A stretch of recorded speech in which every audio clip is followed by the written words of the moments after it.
اعوذ باللہ من الشیطان الرجیم بسم اللہ الرحمن الرحیم قل هل یستوی والذین یعلمون والذین لا یعلمون۔ جیسا کہ عرض کیا کہ امام محمد باقر علیہ السلام نے وہ تکلیفیں برداشت کیں کہ جو بچپن سے مولا کے دکھ اور تکلیفیں شروع ہو چکی تھیں۔ یہ علم کی یونیورسٹی کی بنیاد رکھنے والا بنی امیہ کی حکومت سے برداشت نہیں ہوا۔ اس دور کے جو کربلا کی مصیبتیں دیکھ کے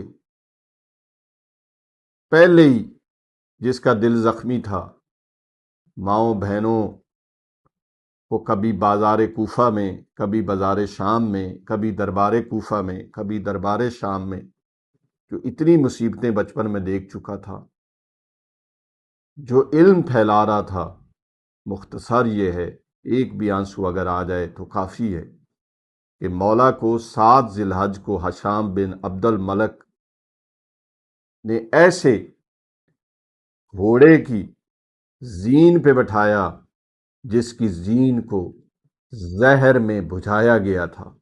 یہ وہ امام ہے کہ جس کو تلوار سے شہید نہیں کیا گیا، جس کو انگور اور کھجور میں زہر نہیں دیا گیا، بلکہ زین میں زہر ڈالا گیا اس انداز میں کہ مولا بیٹھے اور وہ زہر مولا کے جسم میں سرایت کر گیا۔ روز بروز مولا ضعیف ہوتے جا رہے تھے۔ آخر میں اس زہر نے یہ اثر کیا کہ کمزور جو ہڈیاں تھیں وہ پانی بننے کی طرف چلی گئیں۔ عزیزان گرامی، یہ مولا اس زہر کا اثر لے کر دنیا سے چلے گئے۔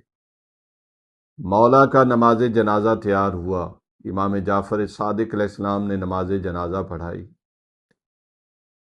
کتنا مولا جنازے میں اپنے میں افسردہ ہوئے ہوں گے اور کہا ہوگا کہ دادا حسین آج آپ کے پوتا کا جنازہ، لیکن ایک آپ کا جنازہ تپتی ہوئی ریت پہ میں اور بابا چھوڑ کے مسافر شام و کوفہ ہو گئے۔ الا لعنت اللہ علی قوم الظالمین وسیعلم الذین ظلموا ای منقلب ینقلبون۔ ہماری گزارش ہے کہ ہمارے فیس بک، یوٹیوب اور انسٹاگرام کے تمام پیجز کو لائک کریں، شیئر کریں اور سبسکرائب کریں۔ آپ کی حوصلہ افزائی ہمارے لیے قیمتی سرمایہ ہے۔ شکریہ۔